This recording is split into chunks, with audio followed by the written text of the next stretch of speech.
சோதனை நேயர்கள் அனைவருக்கும் வணக்கம். இன்னைக்கு நம்ம சேனல்ல என்ன பார்க்க போறோம் அப்படின்னு பார்த்தீங்கன்னா, மே 31ஆம் தேதி வைகாசி பௌர்ணமியானது வருகிறது. இந்த வைகாசி பௌர்ணமி அப்படின்னு சொல்லும்போது இந்த நாள் தெய்வ வழிபாட்டிற்கு ஏற்ற நாளாகவும் தெய்வ வழிபாட்டிற்கு உகந்த நாளாகவும் கண்டிப்பா இருக்கிறது. இந்த நாளில் நம்ம அனைத்து விதமான தெய்வங்களையும் நிச்சயமா வழிபாடு செய்யலாங்க. அது மட்டும் இல்லாமல் இந்த பௌர்ணமி நாளில் உங்களால் முடிந்தால் ஏதாவது பரிகாரங்களையும் நீங்க நிச்சயமா மேற்கொள்ளலாம். இந்த நாளில் நீங்க செய்யக்கூடிய பரிகாரங்கள் எதுவாக இருந்தாலும் கண்டிப்பா அதன் மூலம் உங்களுக்கு இரட்டிப்பு பலன் கிடைக்கும் அப்படின்னு ஐதீக ரீதியாகவே சொல்லப்படுது. ஏன்னா இந்த நாள் ரொம்பவே சக்தி வாய்ந்த ஒரு நாளாக இருக்கிறது. இதனால இந்த நாளில் நீங்க எந்த ஒரு விஷயம் வேண்டுமானாலும் நிச்சயமா செய்யலாங்க. இந்த வைகாசி பௌர்ணமியுடைய தாக்கத்தால் 12 ராசினியர்களுக்கும் பலவிதமான மாற்றங்கள், பல்வேறு விதமான திருப்பங்கள் இந்த காலகட்டத்தில் ஏற்படும்.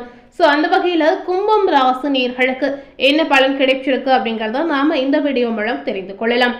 அதற்கு முன்னாடி இந்த வைகாசி பௌர்ணமி நாள் பார்த்தீங்கன்னா உங்களுடைய வேண்டுதலை நிறைவேற்றக்கூடிய ஒரு அற்புதமான நாள் அப்படின்னே நம்ம சொல்லலாம்.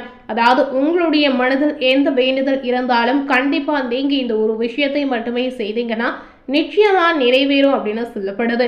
இது ரொம்பவே பெரிய பரிகாரம் கூட கிடையாதுங்க. எளிமையாக வீட்டில் இருந்தபடியே சிம்பிளாக செய்யக்கூடிய ஒரு பரிகாரமாக நம்ம சொல்லலாம்.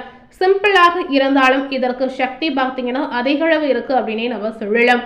பொதுவாகவே அமாவாசை பௌர்ணமி இந்த 2 நாட்களும் பார்த்தீங்கன்னா பிரபஞ்ச பேராற்றல் மிகுந்த நாட்களாகவே பார்க்கப்படுகிறது. அதிலும் சிறப்பு மிகுந்த மாதங்களில் வரக்கூடிய பௌர்ணமிக்கு அதிக அளவில் பலன் இருப்பு அப்படிங்கிறது கண்டிப்பா அனைவருக்கும் தெரிந்திருக்கும். அந்த வகையில வைகாசி மாதத்துல வரக்கூடிய பௌர்ணமி நாளில் நீங்க இந்த மாதிரி பரிகாரங்களை செய்தீங்கன்னா கண்டிப்பா அது கூடுதலாக, அதாவது விரைவில் நிறைவேறும் அப்படின்னு சொல்லப்படுது.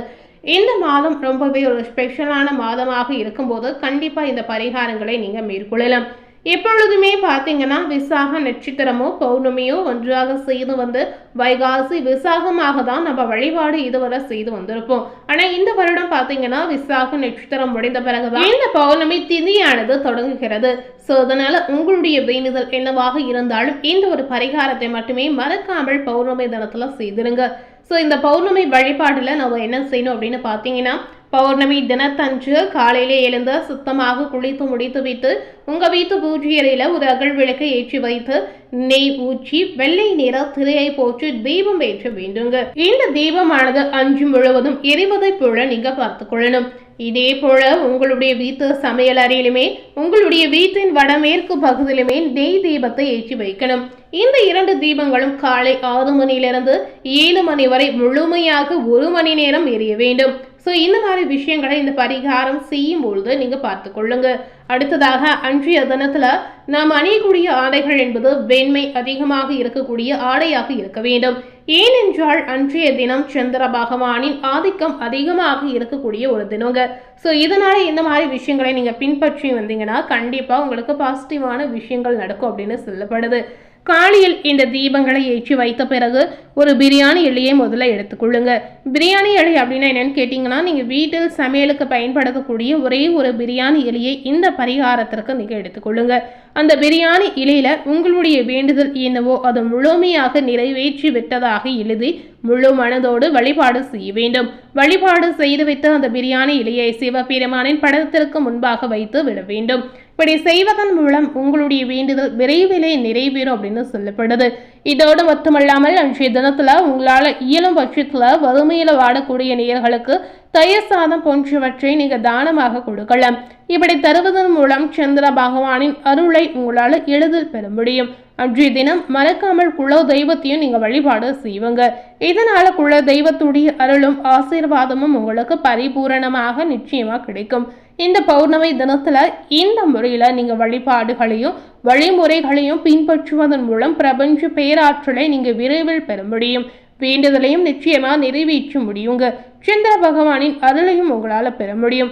ஸோ மறக்காமல் இந்த வைகாசி பௌர்ணமி நாளில் இந்த விஷயத்தை தவறாமல் செய்திடுங்க.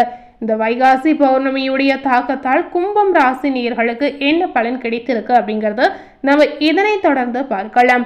பொதுவாகவே கும்பராசினியர்கள் பார்த்தீங்கன்னா அவங்களுடைய வாழ்க்கையில நிறைய எதிர்பார்ப்புடன் வாழக்கூடிய ஒரு அற்புதமான குணப்படைத்த நபர் அப்படின்னே உங்களை சொல்லலாம். உங்களுக்கு இந்த பௌர்ணமியுடைய தாக்கத்தால் பார்க்கும் பொழுது பண வரவு உங்களுக்கு திருப்தி தருவதாக இருக்கலாம். பிள்ளைகளால் பார்த்தீங்கன்னா மதிப்பு மரியாதை உங்களுக்கு அதிகரிக்கும். அது மட்டும் இல்லாமல் வாழ்க்கை துணை வழியில மகிழ்ச்சி உங்களுக்கு உண்டாகும். உடன் பிறந்தவர்களின் வருகை பார்த்தீங்கன்னா உங்களுடைய மனதிற்கு மகிழ்ச்சியை ஏற்படுத்தலாம். தடைபட்டு வந்த சுப நிகழ்ச்சிகள் நடைபெறுவதற்கான சூழ்நிலைகள் கணிந்து வரக்கூடிய வாய்ப்பு இருக்கிறது. ஸோ ரொம்ப நாளா நீங்க வெயிட் பண்ண விஷயம் இந்த காலகட்டத்தில் உங்களுக்கு நிச்சயமாக ஏற்படும். சிலருக்கு பார்த்தீங்கன்னா நீண்ட நாட்களாகவே தடைபட்டு வந்த குலதெய்வ பிரார்த்தனைகளை நிறைவேற்றக்கூடிய வாய்ப்பு ஏற்படும். ஸோ இந்த மாதிரி உங்கள் வாழ்க்கையில் ரொம்பவே தடைபட்ட வந்த விஷயங்கள் அனைத்துமே நிறைவேறக்கூடிய காலகட்டமாக இந்த நாட்கள் உங்களுக்கு அமையலாம். இந்த பௌர்ணமியுடைய தாக்கம் உங்கள் வாழ்க்கையில் நிறைய நல்ல விஷயங்களை ஏற்படுத்தி கொடுக்க போகுது அப்படின்னு சொல்லப்படுது. வேலைக்கு செல்லக்கூடிய நேயர்களுக்கு வேறு வேலைக்கு முயற்சி செய்து வந்தீங்கன்னா கண்டிப்பாக இதன் மூலம் உங்களுக்கு பாதிப்பு அதிகரிக்கும். ஸோ உங்களுக்கு ஒரு வேலையில் இருக்கும்போது இன்னொரு வேலையில் நீங்கள் கண்டிப்பாக எந்த வித முயற்சியுமே செய்யாதுங்க. பார்க்கக்கூடிய வேலையிலே நீங்கள் கொஞ்ச நாள் காத்திருப்பது ரொம்ப ரொம்ப முக்கியம். அலுவலக பணிகளில் நீங்கள் கவனமாக இருப்பது அவசியம். ஸோ வேலை சார்ந்த விஷயத்தில் இந்த காலகட்டத்தில் முழுக்க முழுக்க நீங்கள் எச்சரிக்கையாக கவனமாக செயல்படுவது அவசியம்.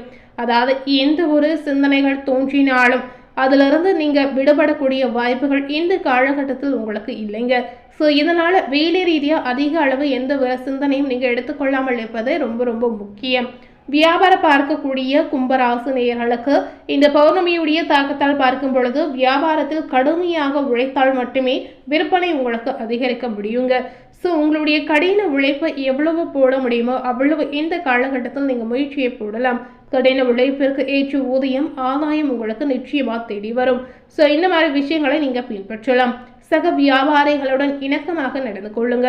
வியாபாரத்தை விரிவுபடுத்த தேவையான கடன் உதவி உங்களுக்கு தகுந்த நேரத்தில் வந்து சேரும். குடும்பத்தை நிர்வகிக்கக்கூடிய பெண்களுக்கு பார்த்தீங்கன்னா இந்த காலகட்டம் செலவுகள் அதிகரிக்கக்கூடிய காலகட்டமாக அமையலாம். இதனால உங்களுக்கு மனசஞ்சலம் கூட ஏற்படும். இந்த காலகட்டம் ஓரளவுக்கு உங்களுடைய நிலைமை சரியாக இருந்தாலும் ஏதாவது ஒரு வகையில மனக்குழப்பங்கள் ஏற்படக்கூடிய சூழலும் இருக்கிறது. கணவரின் மூலம் பண வரவுக்கான வாய்ப்புகள் உங்களுக்கு உண்டாகலாம். ஸோ இந்த காலகட்டம் பெண்மணிகளுக்கு ஓரளவு மட்டுமே சாதகமாக இருக்கு அப்படின்னு நம்ம சொல்லலாம். இந்த நேரத்தில் நீங்கள் சிவபெருமான் வழிபாடு செய்வது முக்கியங்க. தினமும் உங்கள் வீட்டில் காலையில் எழுந்தவுடனே குளித்து முடித்து வைத்த சிவபெருமான் வழிபாடு செய்வது அவசியமாகவே சொல்லப்படுது.